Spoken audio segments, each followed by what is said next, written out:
皆さんこんにちは、みさとです。ここは大阪メトロ中央線の夢洲駅です。2025年の大阪・関西万博の東ゲートの最寄り駅でした。万博終了後、この駅を訪れた際、夢舞大橋へ行くこの先が気になっていました。この日の午後、ちょうど時間ができたので、夢舞大橋へ歩いてみます。夢舞大橋へ行く前に夢洲駅をちょっと見てみます。この日は4月の平日なのですが、見事に人がいません。万博の時はものすごい人でしたが、今は広い通路を持て余しています。自動改札も広い柱と柱の間にずらりと並んでいたのが、通常の改札機3台と顔認証改札機のみ。だいぶ様変わりしました。改札の外に出まして、券売機も2台だけになっています。エスカレーターで地上に出ます。大屋根リングが解体中なのがわかります。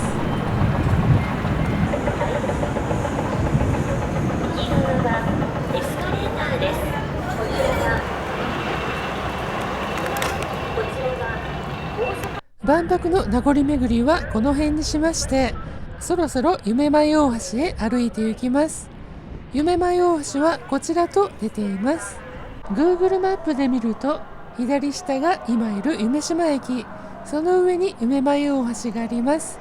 橋に行った後はせっかくなので夢洲駅に戻らずに、地図の真ん中のこの花大橋を通って右にある JR の桜島駅に抜けるつもりです。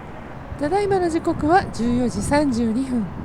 それでは夢洲駅出口の反対側へ歩きます。反対側はエレベーターの出口側です。クレーンが林立しているところは大阪 IR の建設中です。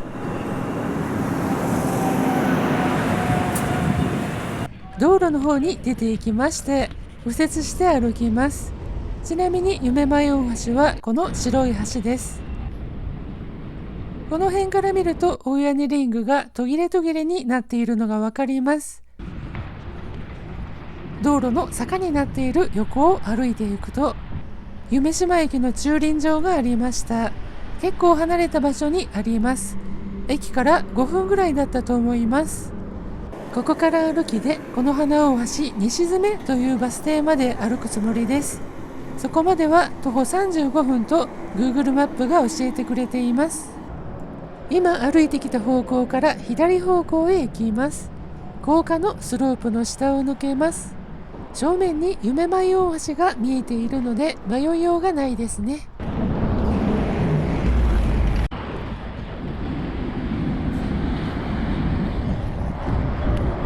港でよく見かけるキリンに見えるクレーンもたくさんいます。道路の向かい側にセブンイレブンがありました。交差点で信号待ちです。信号が青になり渡ります。この高架橋、ぐいっとカーブしていますが、途中に橋脚のない部分が長く、強度やバランスは計算されていると思いますが、見ていてヒヤヒヤします。人の姿は見かけず、トラックだけが疾走する風景、異世界に迷い込んだような気がします。右手の茶色いアスファルトの部分は自転車用レーンなんでしょうね。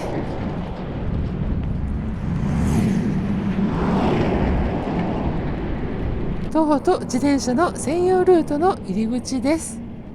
ここから坂になります。緩やかな上り坂がしばらく続き、ここで後ろを振り返ると解体中の大屋根リングが見えました。橋がだいぶ高い位置にあるので見晴らしが良くなっています。港のキリンさんたちもたくさんいます。さらに歩きます。ここまで歩く。登ってくるといい加減暑くなってきました。橋の継ぎ目部分です。欄干部分は伸縮できそうな感じです。だいぶ登ってきました。もう少しで坂の部分が終わりそう。橋の上から見たこれは水素燃料電池船マホロバだと思います。万博の時に海上アクセスで使われた船だそうです。閉会後そのまま係留されてるんですかね。これを見るとこの橋は普通の橋ではないように回転する部分がありますね。橋の上部構造、魚眼レンズにしてみると圧巻です。これで巨大な橋を支えているのですね。指が映り込んでしまってごめんなさい。さっきまで人の姿はあまりいませんでしたが、何人かが歩いて橋を渡っています。今日は晴れて本当にいいお散歩日和です。ここまで高い場所だと大屋根リングがさらによく見えます。右側は比較的まだ残っていますね。夢舞大橋の東側を見るとこんな感じ。赤い橋は2層構造のトラス橋の港大橋です。カメラを左に振ると天保山の観覧車と阿倍野のハルカスが見えます。海遊館と観覧車の間に収まるハルカス、なんか面白い光景です。橋の上からは行き交う船もよく見えます。橋の半分も過ぎまして下り坂です。アーチ部分も終わりになります。海というか水路の部分だけだと500メートルぐらいで、普通に歩けば10分かからずに夢洲から対岸の舞洲に渡れます。さてこれは夢舞大橋の舞洲側にありました。ここに橋の名前と下の3枚のイラストで説明書きがありました。この橋の通常の共用時の状態です。夢洲と舞洲が橋でつながっています。それが夢洲側の接続部が外されて、タグボートで押されて舞洲側が軸になって動いていきます。最終的に橋は舞洲側に横付けになる。これで橋がかかっている間は通れなかった大型船が通れるようになるということです。先ほど夢洲側で見えたこの橋の部位が橋が動かないように押さえているストッパーなんですね。それではさらに進んでいきます。左のステンレスの四角い大きな物体はこれもストッパーですね。その後ろの白い円柱の先にホースがついているものは、この中に橋が回転する際の中心にピンを差し込む装置。普段はピンは抜かれています。その部分から下を見ます。これも橋が動かないようにストッパーですね。回転ピンの部分はここだと下は分かりません。この下に向かいましょう。橋の継ぎ目部分も巨大な感じです。この部分も倍速再生にしています。回転ピンの下が見えました。丸い円筒部の下にピンが出てくるのですね。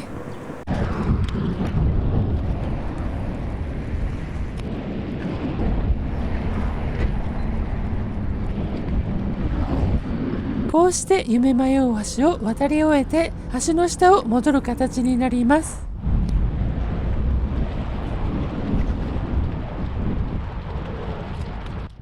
この先は魚眼レンズに切り替えました。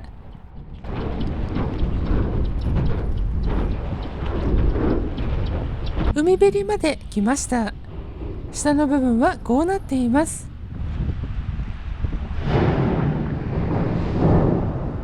先ほど言っていた回転ピンはこれ。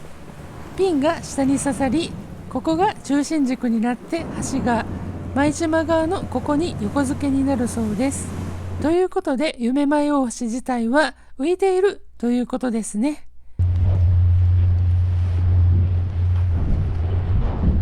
夢舞大橋を東側から見たところ、先島にある先島コスモタワーが見えました。橋の下の部分もいろいろ見れて堪能しました。そろそろ移動します。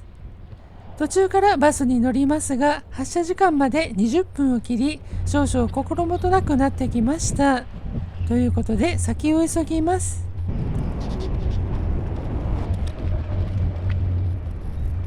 左側の施設は J リーグセレッソ大阪の練習場です。この立体駐車場のような建物は橋を下るときに見ていましたが、大型トラックがこのように回りながら下っていき、見ていて美的に面白かったです。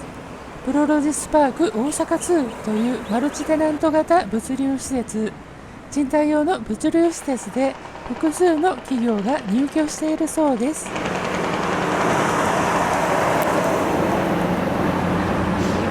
今止まりかけたバスがいました。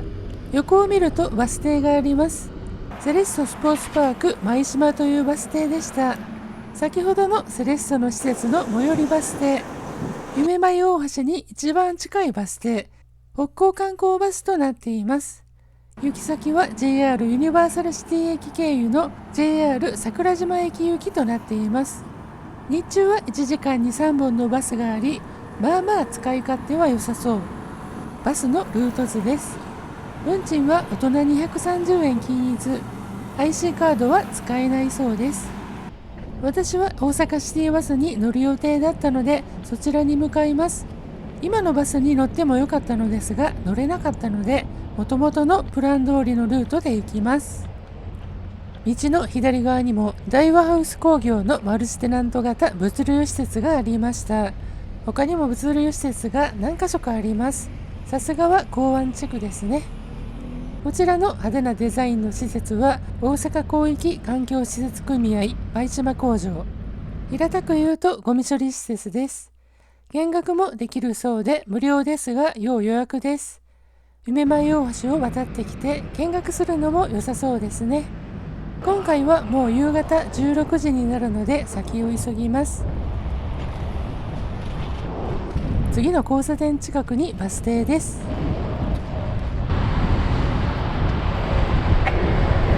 この先に三角形の白い橋が見えますが、ここを渡ります。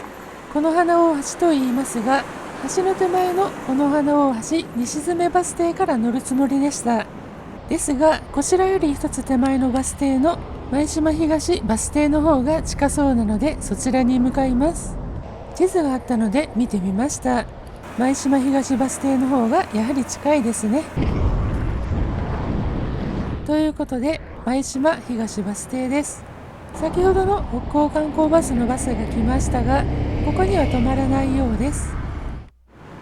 このバス停、平日日中は1時間に1本、土曜日は2本、日曜日は少し減って1時間に1、2本です。ちなみに行き先は西九条、大阪環状線や阪神難波線に乗り換えができます。夢洲駅を出たのが14時半で、舞島東バス停に着いた時刻が15時59分。徒歩1時間半かかっていますが、私は撮影しながらゆっくり来たので、普通に歩けば冒頭の Google マップの案内の通り、1時間もかからないと思います。こうして15時59分発のバスがやってきました。乗車します。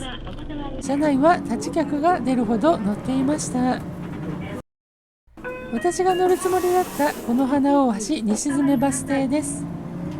ちなみにこちらのバスの運賃は大阪指定バスなので大人210円均一、 IC カードが使えます。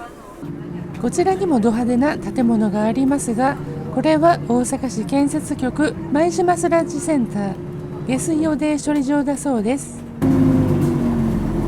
1合計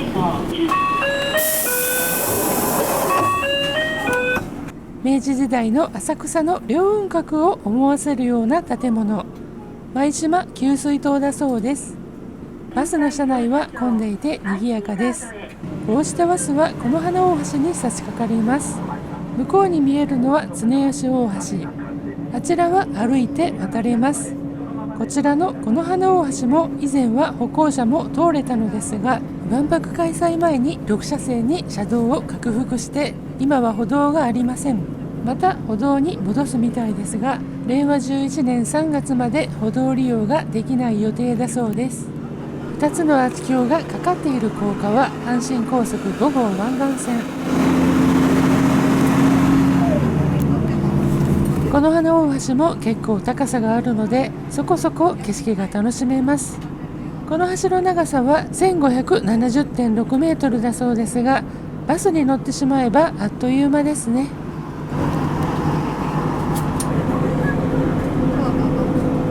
ということで橋を渡って1つ目のバス停の北港1丁目で下車します。終点西九条まで乗っても運賃は同じですが、ここから少し歩けば JR 夢前線桜島線の終点桜島駅があるので歩いてみます。徒歩15分と出ていますね。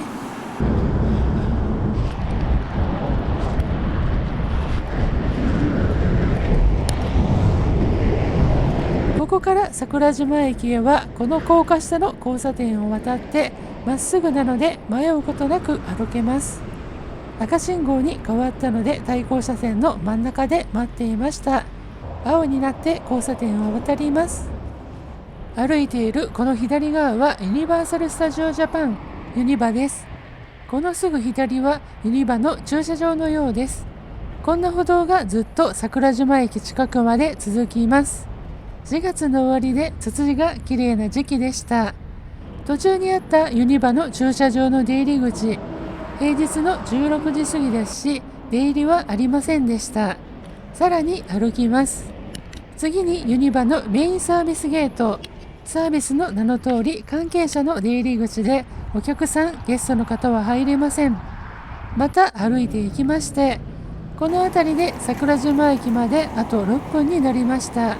ここにはサウスウエストゲートがありまして、ここも従業員関係者専用のゲートでした。そろそろこの歩道も終わりかなというところでユニバの JR ゲートがありましたが、ここも従業員専用入り口。それはそうですね、ゲストがユニバを利用する時の駅は一つ手前のユニバーサルシティ駅があるのですから。ということで桜島駅に着きました。大阪環状線と同じ電車がホームにいました。周囲には対岸にある天保山の大観覧車が見えて、頭上には阪神高速5号湾岸線が走っていました。14時半に夢洲駅から歩き始めて、桜島駅に着いたのが16時47分。途中バスにも乗っていたので歩いたのはだいたい2時間。撮影したりでゆっくりしていたので、普通にゆっくり歩けば1時間ちょっとでたどり着けたと思います。ON リングの解体の様子や旋回する夢舞大橋、ド派手なデザインもある舞島、ユニバの横を歩く旅もなかなか面白かったのではないかと思います。費用の方も大阪市内までの運賃は別として、私の場合は近鉄の大阪上本町駅から乗り換えた谷町9丁目駅から夢洲駅までが430円。大阪シティバスの舞島東から北港1丁目までが210円。この後は桜島駅から大阪環状線の鶴橋まで JR に乗りましたが、240円と合計880円で交通費が済んでいます。お値段の割に充実した旅だったと思います。ということで今回の動画はここまでにさせていただきます。また次の動画をお楽しみに。今回も最後までご視聴いただき誠にありがとうございました。チャンネル登録をどうぞよろしくお願いいたします。評価の方もしていただけると嬉しいです。